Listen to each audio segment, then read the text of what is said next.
Good day.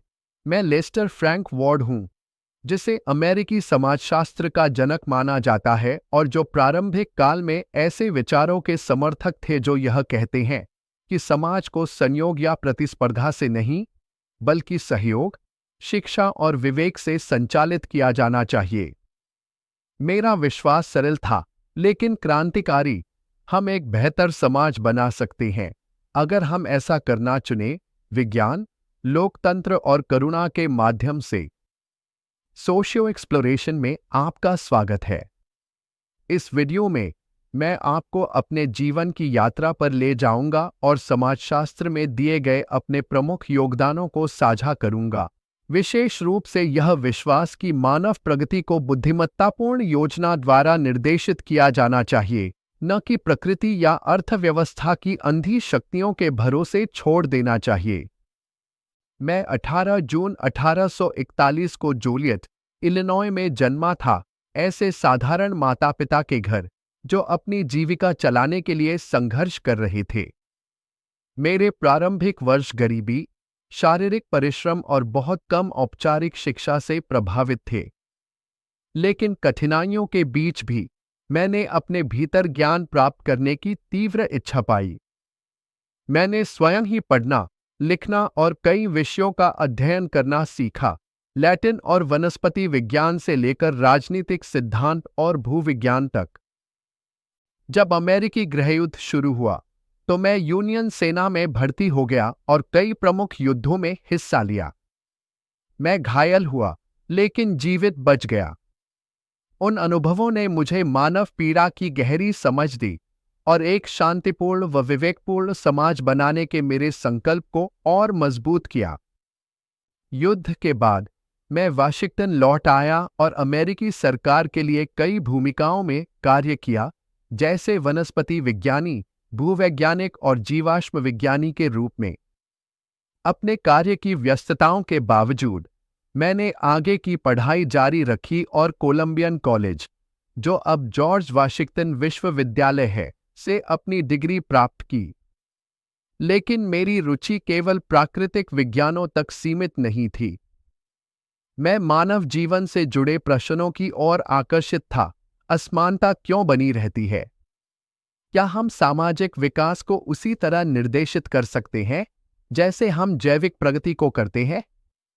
उस समय जब सोशल डार्विनवाद लोकप्रिय था और बहुत से लोग मानते थे कि योग्यतम की उत्तरजीविता गरीबी, नस्लवाद और असमानता को उचित ठहराती है, मैं उसके विरुद्ध दृढ़ता से खड़ा रहा।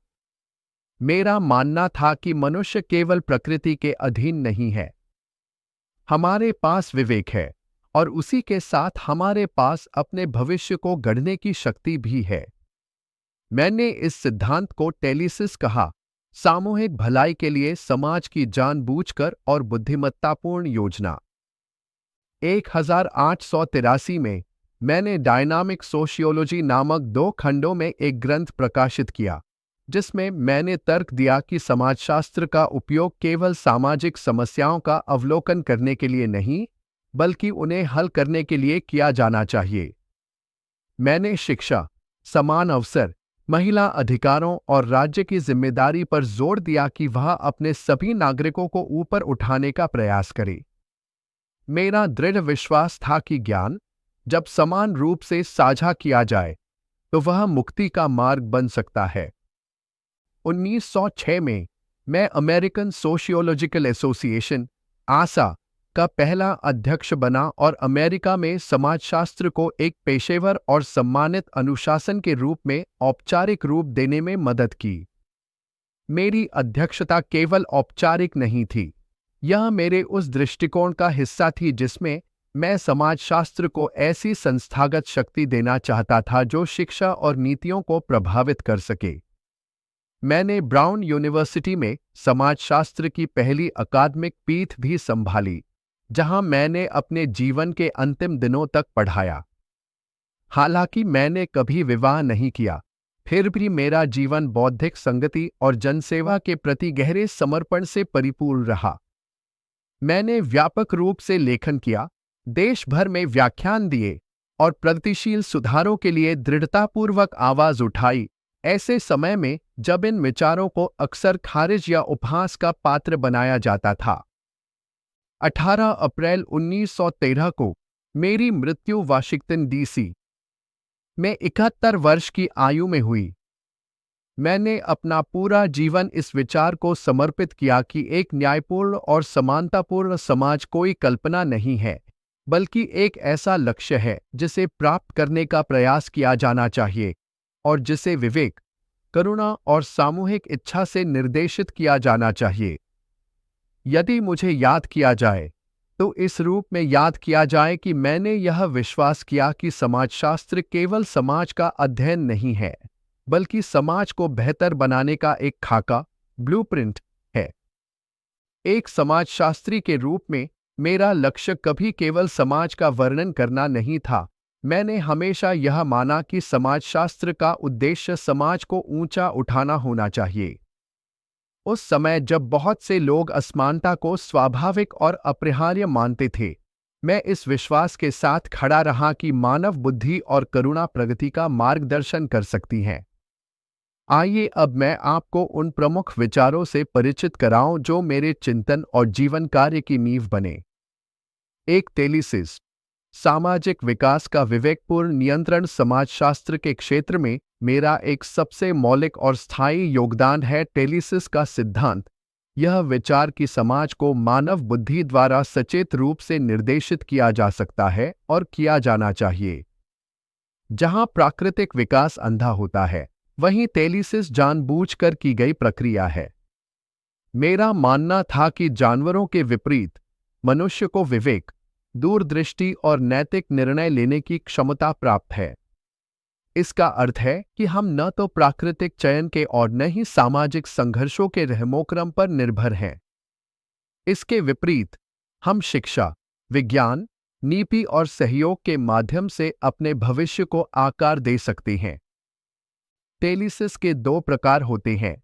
एक व्यक्तिगत टेलिसिस, इंडिविजुअल टेलिसिस, यह दर्शाता है कि कोई व्यक्ति अपने जीवन को कैसे सचेत विकल्पों के माध्यम से संचालित करता है।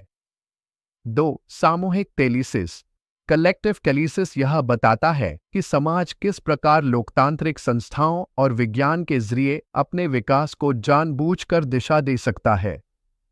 टेलिसिस भाग्यवाद, फेटलिज्म, को चुनौती देता है। यह कहता है, हम न तो प्रकृति के बंधन में हैं और न ही परंपराओं के गुलाम, हम प्रगति को डिजाइन करने में सक्षम हैं।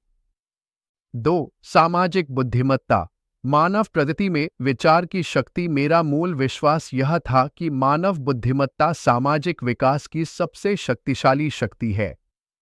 मैंने इसे सामाजिक बुद्धिमत्ता, सोशल इंटेलिजेंस, कहा, यानी व्यक्तियों और समाजों की यह क्षमता कि वे अपने कार्यों पर चिंतन करें और उन्हें बेहतर बनाने के लिए सचेत निर्णय लें। प्रचलित धारणा के विपरीत, जो यह मानती थी कि सामाजिक प्रणालियां केवल संयोगवश या प्रतिस्पर्धा के जरिए विकसित होती हैं, मैंने यह तर्क दिया कि समाज तब प्रगति करता है जब वह ज्ञान का उपयोग समस्याओं को हल करने के लिए करता है। यह ज्ञान वैज्ञानिक, संगठित और व्यावहारिक होना चाहिए, विशेषकर शिक्षा और लोकनीति के माध्यम से। मैंने समाजशास्त्र को इस सामाजिक बुद्धिमत्ता को विकसित करने का प्रमुख साधन माना। जब हम यह समझते हैं कि समाज कैसे कार्य करता है और कहां असफल होता है, तभी हम एक बेहतर समाज की रचना कर सकते हैं। सामाजिक बुद्धिमत्ता ही वह शक्ति है जो मानवता को पशु जगत से अलग करती है। यह हमें न केवल जीवित रहने, बल्कि न्याय, समानता और शांति की स्थापना के लिए आवश्यक उपकरण देती है। 3, सोशल डार्विनवाद की आलोचना, प्रतिस्पर्धा नहीं, सहयोग है असली शक्ति। मेरे जीवन काल में सोशल डार्विनवाद का व्यापक रूप से उपयोग किया गया था, असमानता, साम्राज्यवाद और आर्थिक शोषण को उचित ठहराने के लिए। इस विचारधारा ने यह सिखाया कि केवल सबसे योग्य को ही जीवित रहने का अधिकार है और गरीबों या दुर्बलों की सहायता करना प्रकृति के विरुद्ध है। मैंने इस सोच को पूरी तरह से खारिज कर दिया। मेरा मानना था कि डार्विन के विचारों का यह दुरुपयोग समाज के प्रति एक क्रूर और अमानवीय दृष्टिकोण को जन्म देता है। मैंने यह तर्क दिया कि सहयोग उतना ही स्वाभाविक है जितनी प्रतिस्पर्धा, और जटिल मानवीय समाजों में यह कहीं अधिक लाभकारी सिद्ध होता है। मानव प्रगति तब होती है जब हम एक दूसरे को कुचलते नहीं, बल्कि एक दूसरे को ऊपर उठाते हैं। जहां सोशल डार्विनवाद पीड़ा को एक स्वाभाविक परिणाम मानता है, वहीं मैंने उसमें एकजुटता की संभावना देखी। हमारे पास एक विकल्प है, या तो हम समाज को संयोग और असमानता के हवाले कर दें, या फिर इसे साझा लक्ष्यों और आपसी सहयोग के आधार पर संगठित करें। मेरा विश्वास था, प्रगति की दिशा तय करना हमारे हाथ में है। 4 सामाजिक शक्तियां। सामाजिक परिवर्तन के प्रेरक तत्वों की समझ। मैंने समाज को उन शक्तिशाली सामाजिक शक्तियों, सोशल फोर्सेस, द्वारा आकार दिया हुआ माना, जैसे प्रकृति में भौतिक शक्तियां कार्य करती है।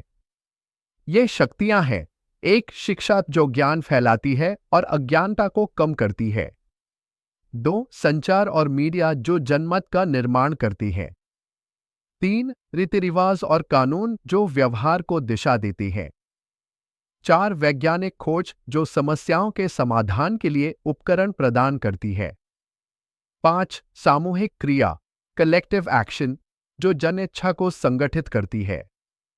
मेरा विश्वास था कि यदि हम इन शक्तियों को समझ लें, तो हम उन्हें बुद्धिमत्ता से नियंत्रित कर सकते हैं।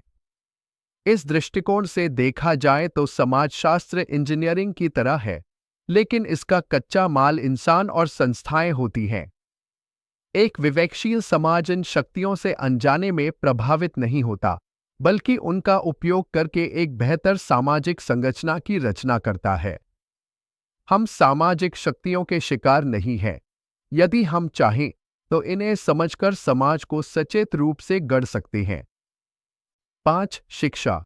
समानता की आधारशिला। मेरे लिए शिक्षा केवल एक अधिकार नहीं थी, वह समस्त प्रगति का इंजन थी। मेरा विश्वास था कि समाज में अधिकांश असमानता प्राकृतिक योग्यताओं के अंतर से नहीं, बल्कि शिक्षा तक असमान पहुंच से उत्पन्न होती है।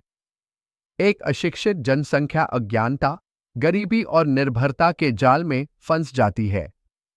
लेकिन जब सभी को समान रूप से गुणवत्तापूर्ण शिक्षा मिलती है, तो प्रत्येक नागरिक को आलोचनात्मक सोच, उत्पादक कार्य और लोकतांत्रिक भागीदारी के उपकरण प्राप्त होते हैं। मैंने तर्क दिया कि शिक्षा को होना चाहिए एक सर्वजन के लिए, प्रत्येक व्यक्ति को उपलब्ध, चाहे उसकी पृष्ठभूमि कुछ भी हो। 2, वैज्ञानिक सत्य और जिज्ञासा पर आधारित, न कि अंधविश्वास या रूढ़ियों पर। 3, नैतिक सहयोग, न्याय और विवेक जैसे मूल्यों को प्रोत्साहित करने वाली। जो समाज शिक्षा में निवेश करता है, वह दरअसल अपनी दीर्घकालिक स्वतंत्रता, समानता और सफलता में निवेश करता है। 6, राज्य की नैतिक भूमिका। मेरे समय में अनेक विचारकों ने सरकार के हस्तक्षेप से डर जताया या उसका विरोध किया। उनका मानना था कि राज्य को जितना हो सके उतना कम कार्य करना चाहिए और समाज को अपने आप विकसित होने देना चाहिए। मैं इस विचार से सहमत नहीं था। मेरा विश्वास था कि राज्य स्वतंत्रता के लिए खतरा नहीं, बल्कि यदि सद्भावना और लोकतंत्र के साथ प्रयोग किया जाए, तो वह प्रगति का एक अनिवार्य साधन है। मैंने यह तर्क दिया कि राज्य को एक सकारात्मक और सक्रिय भूमिका निभानी चाहिए, विशेष रूप से निम्न क्षेत्रों में: सर्वजन शिक्षा की व्यवस्था करना, श्रम और उद्योगों को विनियमित करना, सार्वजनिक स्वास्थ्य की रक्षा करना, गरीबी और असमानता को कम करना। सरकार का उद्देश्य केवल व्यवस्था बनाए रखना नहीं है, बल्कि अपने नागरिकों को सशक्त बनाना है। एक ऐसा राज्य जो विज्ञान से शिक्षित हो और नैतिक मूल्यों से संचालित हो, वह सामाजिक न्याय का निर्माता बन सकता है। 7, व्यावहारिक समाजशास्त्र। ज्ञान को क्रियान्वयन में बदलना आवश्यक है। अंततः मेरा यह दृढ़ विश्वास था कि समाजशास्त्र केवल सैद्धांतिक अध्ययन तक सीमित नहीं रहना चाहिए। जो ज्ञान उपयोग में नहीं आता, वह व्यर्थ हो जाता है। मैंने आग्रह किया कि समाजशास्त्र को वास्तविक दुनिया की समस्याओं पर लागू किया जाना चाहिए, जैसे शहरी गरीबी, शिक्षा सुधार, सार्वजनिक स्वास्थ्य, आर्थिक योजना, लैंगिक समानता आदि। समाजशास्त्रियों को चाहिए कि वे सरकारों, शिक्षकों, पत्रकारों और समुदायों के साथ मिलकर काम करें ताकि अंतर्दृष्टि को प्रभाव में बदला जा सके। संक्षेप में, मेरा सपना था एक ऐसा समाजशास्त्र जो केवल दुनिया की व्याख्या न करे, बल्कि उसे बदलने में योगदान दे। अपने जीवन के दौरान मैंने अपना समर्पण उन रचनाओं में झोंक दिया जो न केवल मेरे समाजशास्त्रीय सिद्धांतों को दर्शाती थी, बल्कि एक अधिक न्यायपूर्ण और विवेकपूर्ण समाज के प्रति मेरी आशाओं को भी व्यक्त करती थी। ये केवल सैद्धांतिक ग्रंथ नहीं थे, बल्कि सुधार की योजनाएं और गहरी नैतिक प्रतिबद्धता का प्रतिबिंब थी। यहाँ मेरी सबसे महत्वपूर्ण कृतियां प्रस्तुत है। एक डायनामिक सोशियोलॉजी 1883। यह वह ग्रंथ था जिससे मेरी एक समाजशास्त्री के रूप में पहचान बनी। इसमें मैंने यह विचार रखा कि समाजशास्त्र का कार्य केवल समाज का वर्णन करना नहीं, बल्कि उसे सुधारना होना चाहिए। 2 खंडों में प्रकाशित यह पुस्तक सोशल डार्विनवाद के बढ़ते प्रभाव के प्रतिकार के रूप में लिखी गई थी। मैंने तर्क दिया कि यदि मानव बुद्धिमत्ता को सही दिशा दी जाए, तो वह गरीबी, असमानता और अज्ञानता जैसे सामाजिक संकटों का समाधान कर सकती है। मैंने शिक्षा, विज्ञान और राज्य की सक्रिय भूमिका को समाज को आगे बढ़ाने वाली मुख्य शक्तियां बताया। पुस्तक का शीर्षक डायनामिक, सक्रिय, सोच समझकर चुना गया था। मैं चाहता था कि समाजशास्त्र निष्क्रिय न होकर एक क्रियाशील विज्ञान बने। मैंने पैलिसिस, सामाजिक विकास की विवेकपूर्ण योजना, को समाज के लिए आवश्यक और संभव बताया। 2. The psychic factors of civilisation 1893। इस पुस्तक में मैंने बाहरी संस्थाओं से आगे बढ़कर यह दिखाने की कोशिश की कि मानव चेतना और इच्छा सभ्यता को कैसे आकार देती है। मैंने कहा कि मन केवल समाज का उत्पाद नहीं है, बल्कि वह समाज के निर्माण में एक सक्रिय शक्ति है। हमारी भावनाएं, इच्छाएं और बौद्धिक क्षमताएं केवल संस्कृति या राजनीति नहीं, बल्कि प्रौद्योगिकी और अर्थव्यवस्था को भी प्रभावित करती हैं। मैंने यह भी बताया कि आंतरिक प्रेरणाएं और सामाजिक शक्तियां मिलकर मानव इतिहास को किस प्रकार गढ़ती हैं। यह पुस्तक पहले की तुलना में दार्शनिक अधिक थी, लेकिन इसका उद्देश्य उतना ही व्यावहारिक था, यह सिद्ध करना कि सच्ची प्रगति मानव मस्तिष्क में शुरू होती है, तब जाकर वह सामाजिक जगत को रूपांतरित करती है। 3. Pure sociology 1903। इस ग्रंथ में मैं अपने कार्य के सैद्धांतिक आधारों पर लौटा। मेरा उद्देश्य समाजशास्त्र को एक एकीकृत सिद्धांत प्रदान करना था, एक ऐसा ढांचा जो यह स्पष्ट करे कि समाज कैसे कार्य करता है, उसकी मूल संरचना से लेकर उसकी सर्वोच्च संस्थाओं तक। मैंने इसमें सामाजिक शक्तियां, वर्ग संबंध, सामूहिक व्यवहार, भावना और नैतिकता की भूमिका जैसे विषयों पर चर्चा की। मेरा जोर इस बात पर था कि व्यक्ति समाज में सक्रिय भागीदार होते हैं, न कि केवल निष्क्रिय इकाइयां। इस पुस्तक में मैंने लाइसेंस-फेयर विचारधारा का स्पष्ट विरोध किया और सरकार की सकारात्मक भूमिका को समाज के कल्याण के लिए आवश्यक बताया। 4. Applied sociology 1909। जहां प्योर सोशियोलॉजी सिद्धांत पर केंद्रित थी, वहीं अप्लाइड सोशियोलॉजी पूरी तरह से व्यावहारिक क्रिया पर आधारित थी। इस पुस्तक में मैंने यह दिखाया कि समाजशास्त्रीय ज्ञान को कैसे शिक्षा, नीति निर्माण और जन सुधार में प्रयोग किया जा सकता है। मैंने जोर दिया कि समाजशास्त्र को स्कूलों में पढ़ाया जाना चाहिए, सरकार की योजनाओं में उपयोग होना चाहिए और समाज के हर क्षेत्र में लागू किया जाना चाहिए। यह वही ग्रंथ था जिसमें मैंने सर्वजन शिक्षा और विज्ञान तथा सामाजिक विकास के लिए राज्य के समर्थन की सबसे दृढ़ वकालत की। 5. ग्लिम्पसेस ऑफ द कॉस्मॉस 1913 मरणोपरांत प्रकाशित। मेरी मृत्यु के बाद प्रकाशित इस बहुखंडीय संग्रह में मेरे लेख, निबंध और विचार संकलित हैं। सिर्फ समाजशास्त्र पर ही नहीं, बल्कि दर्शन, धर्म, राजनीति और विज्ञान पर भी। ग्लिम्पसेस ऑफ द कॉस्मॉस मेरी आजीवन जिज्ञासा, लोकतांत्रिक मूल्यों के प्रति मेरी प्रतिबद्धता और मानव प्रगति में मेरे विश्वास का प्रमाण है। हालांकि यह एक एकीकृत ग्रंथ नहीं है, फिर भी यह मेरे विचारक और समाज सुधारक रूप की समृद्ध झलक प्रदान करता है। इन कृतियों के माध्यम से मैंने समाजशास्त्र को एक ऐसा विज्ञान बनाया जो समाज को केवल समझे नहीं, बल्कि उसे न्याय, विवेक और सहयोग के सिद्धांतों पर पुनः निर्मित करे। अगर मुझे याद किया जाए तो एक ऐसे व्यक्ति के रूप में किया जाए जिसने यह विश्वास किया कि समाज को संयोग या संघर्ष के हवाले नहीं छोड़ा जाना चाहिए। मैंने अपना जीवन यह दिखाने में लगा दिया कि ज्ञान, करुणा और बुद्धिमत्तापूर्ण योजना के माध्यम से हम एक बेहतर दुनिया का निर्माण कर सकते हैं। एक ऐसी दुनिया जहां शिक्षा उत्थान का माध्यम हो, विज्ञान सभी की सेवा करे और न्याय हर किसी की पहुंच में हो।